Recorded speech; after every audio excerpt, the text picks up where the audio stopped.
আশা করি সবাই ভালোই আছো। আমিও বেশ ভালোই আছি। এখন তো এত একটা রৌদ্র নেই, আর রৌদ্র উঠলে না আমার মাইগ্রেনের সমস্যাটা বেশি হয়ে যায়। তো যাই হোক, এখন এত একটা রৌদ্র নেই, বৃষ্টি হচ্ছে, তো ভালোই লাগছে মোটামুটি। আম, ভালোই চলছে আমার দিনগুলি। আর মাঝখান দিয়ে একটু ঘুরতেও গিয়েছিলাম, তো ওটা তোমাদের সাথে শেয়ার করতে পারিনি, কারণ এত এত এত তাড়াহুড়োর মধ্যে ছিলাম। তো যাক, মোটামুটি বেশ ভালোই কাটছে দিনগুলো। তো দেখো, সকালবেলা স্নান টান করে আসলাম। তো এখন চলে যাব সেই পুজো দেওয়ার জন্য। তো সকালবেলার আশেপাশে কাজকর্ম শেষ করে আমার তো প্রথম 1 নম্বর কাজই থাকে যে প্রভুকে সেবা দেওয়া। তো ওখানে চলে যাব। তো একটু লোশন লোশন নয়, একটু ময়শ্চারাইজার লাগিয়ে নিচ্ছি।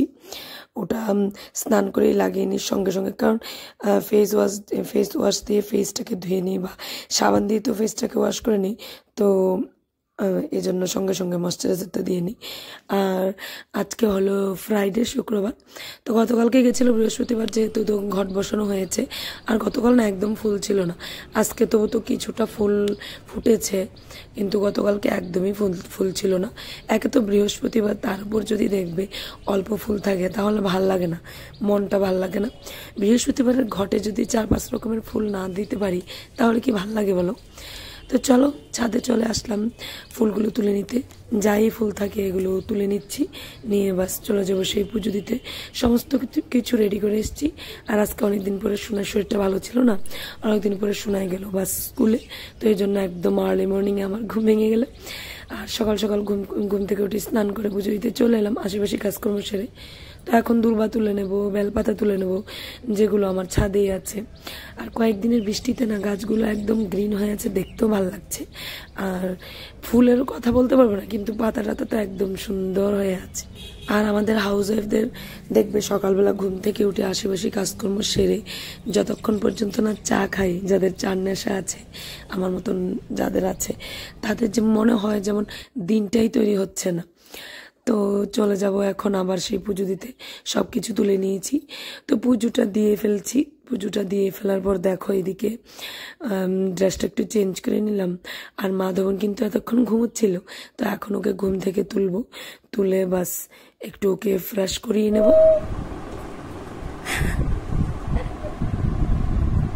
রাধে রাধে। আর ওয়েদার ইদানিং একদম ঠান্ডা হয়ে গেছে। আমার ঘরের টেম্পারেচার 26 বা 27 হয়ে আছে। তো মাধবনের জন্য বিস্কিট নিয়ে নিয়েছি, একটু গরু দুধ দিয়ে দেবো। আর আমার জন্য চা, আর এদিকে মুড়ি নিয়ে নিয়েছি। বাস চা দিয়ে মুড়িটা ভিজিয়ে বাস খেয়ে নেবো সকালবেলা। আর এই যে দেখো, এই যে লাডলা ঘুম থেকে উঠেই কুলে উঠবে, এই বায়না করবে, সেই বায়না করবে। তো এখানে আমার কিছু টাইম আরও নষ্ট হয়ে যায়। আর সকালবেলা ঘুম থেকে উঠলে যদি ওকে সেই আদরটা না দেই, প্যাম্পারটা না করি না, সারাদিন ও সারাক্ষণ 1-1.5 ঘন্টা মনে করো ও কান্না করতেই থাকবে। তো ওর মুডটাকে আগে ফ্রেশ করে নিই, তারপর আমি চাটা খাই, বলতে আমার ব্রেকফাস্ট করি। আর নয়তো ও কান্নাকাটি শুরু করে দেয়, কুলে বসবে, হ্যান করবে, ত্যান করবে। তো ওকে ব্রেকফাস্ট করি, আমি আমার ব্রেকফাস্টটা করে নিয়েছি। তো এখন বাস সিঁদুর পরে নেব। তো স্নান করে ফেলেছি, তো প্রায় 2 থেকে 2.5 ঘন্টা হয়ে গেছে। তো চুলগুলো আজকে শ্যাম্পু করে নিয়েছিলাম। কেন বলো তো, আগামীকালকে তো অম্বুবাচী। তো আমাদের এদিকে না, সবারই নিয়ম, আমাদের হিন্দুদের, যে মাথা ঘষা যাবে না, কাপড় চোপড় ধোয়া যাবে না, এই সমস্ত কিছু নিয়ম কারণ আছে। তো আজকে আমি একদম আমার বাথরুম টাথরুম ক্লিন করে কাপড় চোপড় ধোয়ার পর একদম ভালোভাবে আমি শ্যাম্পু করে নিয়েছি। তো দেখো, এখানে সিঁদুর টিঁদুর পরে নিয়েছি। একটু সকালবেলা যা একটু থাকে না, সবসময় তো টাইম পাই না, রান্নাবান্না করার পর টাইম পাই। তো আজকে যেই টাইম পেলাম তো সেরে নিলাম। তো চাটাও কমপ্লিট করে নিয়েছি, রান্নাঘরে চলে আসলাম চার বাসনগুলো নিয়ে। তো এগুলো আর কিছু বাসন ছিল, এগুলোকে মেজে নেব। আর রাইস কুকার দেখতে পাচ্ছ, ওখানে রাইস বসিয়ে দেওয়া হয়েছে। সোনাই ঘুম থেকে উঠে স্কুলে চলে গেছে, তার মানে আমাদেরও খুব সকাল সকালে ঘুমটা ভেঙে গেছে, বুঝতে পারছো। প্রায় 5:30 6টা নাগাদ আমাদের ঘুম ভেঙে যায় তখন, কারণ সোনাই তো 6টা, 6:15 6:30 নাগাদ স্কুলে চলে যায়। আর আজকে আমি রান্না করব চাল কুমড়া পুর। আর বাজার থেকে আমার পুঁটি মাছ নিয়ে এসেছিল আমার শাশুড়ি মা। তো উনি বলছেন তুমি অন্য কিছু কাজগুলো করে নাও, আমি এদিকে পুঁটি মাছের ঝোলটা রান্না করে ফেলি। ঝোল না, ঠিক ঝালের মতন একটু মাখামাখু, আর ডাল। তো আমি আমার কি রান্না করবো এটার জন্য সব প্রিপারেশন করে গেলাম। সর্ষেটা ভিজিয়ে রেখে গেলাম, আর নারকোল ছিল, নারকোলটা রেখে দেবো, পরে এসে কুড়িয়ে নেব। আর চাল কুমড়োটাকে নামিয়ে নিয়েছি ফ্রিজ থেকে।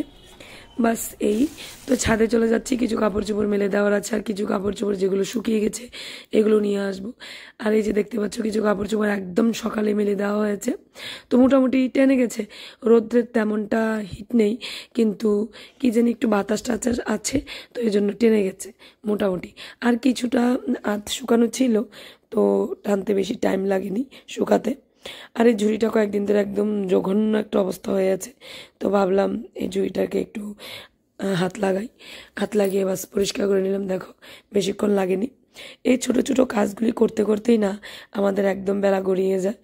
আর অন্যরা সবসময় বলে থাকে আমাদের, বাস আমরা সারাক্ষণ ঘরে বসে কি করি, সত্যি না, অদ্ভুত লাগে। আবার যখন বলি যে তোমরা আমাদের কাজগুলো একটু করে দেখো না, তখন আবার করবে না। বিশেষ করে কারা বলে বলো তো, এই যে হাজব্যান্ডরা, ওরাই বলে যে সারাদিন ঘরে থেকে কি করো, কিন্তু ওরা তো আর বোঝে না আমাদের কাজগুলো কি। আমরা যদি আমাদের সংসারটাকে সুন্দরভাবে গুছিয়ে গাছিয়ে টিপটপ করে না রাখি, তাহলে এটা কি সংসার হবে? গরু ঘর হয়ে যাবে, দেখতেও সুন্দর লাগবে না, থাকতেও ভাল লাগবে না, সুখ শান্তি আর লাগবে না। তো সংসারে সব কিছু টিপটপ করে গুছিয়ে রাখাটা কি একটা লক্ষ্মী স্ত্রী বজায় থাকে। আর আমরা যেহেতু গৃহিণী, তো সুগৃহিণী হওয়ারই চেষ্টা করি। তো যাই হোক, বেডশিটটাও চেঞ্জ করে নিলাম, সে বাবা আবার কবে ধোবো, অম্বুবাচী ছাড়লে। তো এই জন্য ভাবছি একবারে সমস্ত বেড কাভারগুলি তুলে নিই, একবারে ধুয়ে পরিষ্কার করে নেব, আজকেই ধুয়ে দিয়ে দেবো। কালকে আবার সকাল অম্বুবাচী লাগতে লাগতে আমার ধোয়ার একদম টাইমও থাকবে না, লেগে যাবে, আমি ধুতেও টাইম পাবো না। তো ওই ঘরেরটা করেছি, এই ঘরেরটাও করে নেবো আস্তে আস্তে। আর বেডশিট বা বেড কাভার বলো, 3-4 দিন গেলে পরে না কিরকম হয়ে যায়, তো এগুলো ধুয়ে দিতে হয়। আর বাচ্চা কাচ্চার ঘরে তো সব সময় একদম লেগে থাকে ময়লা হওয়া, নোংরা হয়ে যায়, তো বেশি দিন টিকে না। আর বেডশিটগুলি যদি পুরনো হয়ে যায়, এগুলো তো আরও তাড়াতাড়ি মনে হয় ময়লা হয়ে যায়। আর যদি একটু ফেড হয়ে যেতে পারে, দেখতে পাচ্ছ আমার বেডশিটটা একদম ফেড হয়ে গেছে, কি জানি বুঝতে পারি না। অনলাইনে নিয়ে এসেছিলাম, দেখে তো মনে হচ্ছে খুব ঝকঝকে চকমকে, কিন্তু দুবার ধুয়েছি আনার পর, তখন দুবার ধোয়ার পরে এরকম অবস্থা। আর আমি একটু সার্ফটা বেশি ইউজ করি, জানি না কি এগুলো কি ডিসকালার হয়ে যায় কিনা বুঝতে পারছি না। তো চলো রান্না করে আসলাম। শাশুড়ি মা এদিকে মাধবকে স্কুলে দিয়ে এসেছি, খাইয়ে দাইয়ে স্নান করিয়ে। তো শাশুড়ি মা এদিকে রুটি বেলে রেখেছেন, তো এক সাইডে রুটি করে নেবো, আরেকদিকে এই যে চাল কুমড়োর পুরগুলো বসিয়ে দেবো, দুদিকেই বসিয়ে নেবো। কারণ রান্নাবান্না তো এই যে পুঁটি মাছের তরকারি আর পুঁটি মাছের ঝাল আর ডাল তো কখনই রান্না করা হয়ে গেছে। আর এইখানে পুরের যা লাগে ইনগ্রিডিয়েন্টস নিয়ে নিলাম। ওই যে নারকেলটা দেখেছো, সর্ষে, এগুলো একসাথে পেস্ট করে নিয়েছি। তারপরে এই যে একটু পেঁয়াজ কুচি করে নিয়েছি, একটু লবণ, একটু হলুদ, একটু চিনি দিয়ে দিয়েছি, বেশ খানিকটা সর্ষের তেল দিয়ে দেবো। যত বেশি সর্ষের তেল দেওয়া যায় তত বেশি টেস্ট লাগে। আমি অনেকবার শেয়ার করেছি আমার ব্লগে পুর, আমার খুব ভালো লাগে। আর আমার হাজব্যান্ড, আমার শাশুড়ি মা সবসময় বলবো যে যদি পুর কোনো বড়া বা ভাজা টাজা করি, তাহলে যেন আমি করি, কারণ আমার হাতের পুর আর ভাজা খেতে বলে দারুণ লাগে। জানি না কেন ওদের এত ভালো লাগে, কিন্তু আসলে খুব টেস্ট হয়েছিল। তো এইদিকে দেখো রুটিগুলোও করে নিচ্ছি, আর এদিকে কড়াইতে একটু তেল দিয়ে দেবো। পুর করতে না, চাল কুমড়োর পুর করতে বেশি তেল লাগে না, চাল কুমড়োর জলেই ওটা সেদ্ধ হয়ে যায়। তো দেখতেই পাচ্ছ এতগুলো পুরের মধ্যে প্রায় 8 থেকে 10টা পুর, তো কত অল্পই তেল দিয়েছি। এখন পুরগুলো করে নেব। আর এদিকে রুটিগুলোও হয়ে যাচ্ছে, তো তাড়াতাড়ি করেই করে নিচ্ছি, কারণ টাইম তো আমার সেই একটা নির্দিষ্ট টাইম, 1টার মধ্যে সমস্ত কাজ কমপ্লিট করতে হবে। মাধবনকে স্কুল থেকে আনতে হবে, যদিও না আনি, সোম যদি আনতে যায়, আমার হাজব্যান্ড যদি আনতে যায়, ও তো ঘরে আসলেই সেই শুরু করে দেবে দুষ্টুমি, তো কাজ করতে পারবো না বলবো না, পারবো, কিন্তু লন্ডভন্ডটা বেশি হবে। 5 মিনিটের কাজ করতে করতে আমার 15 থেকে 20 মিনিট লেগে যাবে।